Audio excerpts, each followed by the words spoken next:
सूर्या नगरी सूरत में हीरो को मंदी की मार महसूस हुई। हीरा उद्योग में मंदी के कारण रत्न कलाकार आर्थिक तंगी में है। सूरत में कई रत्न कलाकार आत्महत्या कर रहे हैं। डायमंड वर्कर्स रत्न कलाकार के साथ में विरोध करने उतर आए हैं। पहले हमें बताया आत्महत्या न करें नारे के साथ हेल्पलाइन नंबर की घोषणा की। 4 दिनों में 800 रत्न कलाकार के कॉल आए। 5 ज्वेलर्स आत्महत्या करने जा रहे थे।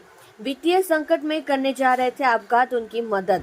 बच्चों की स्कूल की फीस, घर का किराया, ब्याज पर लिए गए पैसे की परेशानी।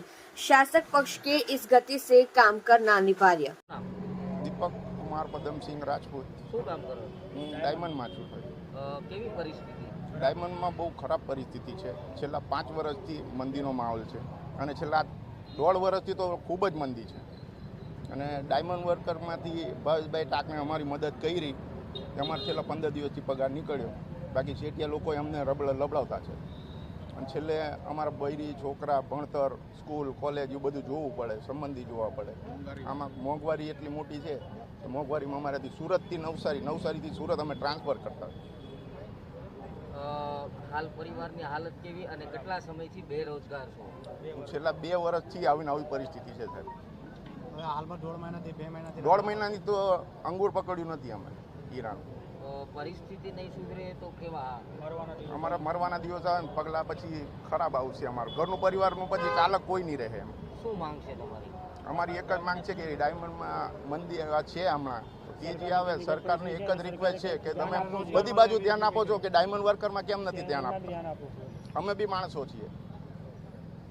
આપનું નામ? મારું નામ છે Bhavesh Tank, diamond worker union vice president. છેલ્લા 2 વર્ષથી હીરા ઉદ્યોગમાં મંદીનો માર સહન કરી રહી છે. આર્થિક પરિસ્થિતિ કારીગરોની ખૂબ ખરાબ છે. ત્યારે 2 દિવસ પહેલાં અમે એક હેલ્પલાઇન નંબર ચાલુ કર્યો હતો. સરકારને વારંવાર રજૂઆત કરવા છતાં સરકાર હજી સુધી કુંભકર્ણની નિંદ્રામાંથી જાગી નથી.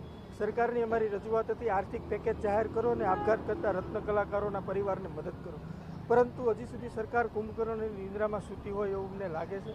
તો અમારી જે હેલ્પલાઇન ચાલુ કરી હતી એની ટેગલાઇન હતી કે રત્ન કલાકારો સુસાઇડ ના કરો, આત્મહત્યા ના કરો, અમને ફોન કરો. તો આ અંતર્ગત 2 દિવસમાં જ 800થી વધારે કોલ અમને આવી ચૂક્યા છે અને 700 કોલ એવા છે કે એમની પાસે કામ નથી, રોજગારી નથી અને રોજગારીનો અભાવ છે. અને બીજા કોલ એવા છે કે એ લોકોને ભાડા ભરવાની તકલીફ પડે છે, બાળકોની શિક્ષણ ફી ભરવાની તકલીફ પડે છે, મકાન માલિકની માનસિક ટોર્ચર છે, બેંકના હપ્તા ભરી ગયા છે. 5 કોલ એવા હતા જે આખરી ઉમ્મીદ એને મૂકી દીધી હતી અને છેલ્લા સ્ટેજ સુધી વયા ગયા હતા. એ 5 લોકોને અમે ઓફિસે બોલાવી અમારાથી જે પ્રયાસો થતા હતા એ પ્રયાસો કરી અમે મદદ કરી છે. તો તમારા માધ્યમથી આ ઇન્ડસ્ટ્રીયાલિસ્ટોને કહેવા માગું છું કે રત્ન કલાકારો સુસાઇડ ના કરો, અમને કોલ કરો, અમે તમારી મદદ કરીશું, જેથી કરી આપણે સુરતને ફરીથી ઝગમગતું કરી અને આવનારા દિવસોની અંદર ફરી આપણે ઇન્ડસ્ટ્રીઝમાં સુખ શાંતિ અને સમૃદ્ધિ જળવાઈ રહે. ઇન્ડસ્ટ્રીને પણ માલિકોને પણ વિનંતી કરવા માગું છું, તમારાથી થતી મદદ આ રત્ન કલાકારોને કરો. આજે ખરાબ સમય છે, રત્ન કલાકારોની તમારા મદદની જરૂર છે. સારા સમયની અંદર આ જ રત્ન કલાકારો તમારી કંપનીને મહેનત કરીને આગળ લઈ આવશે.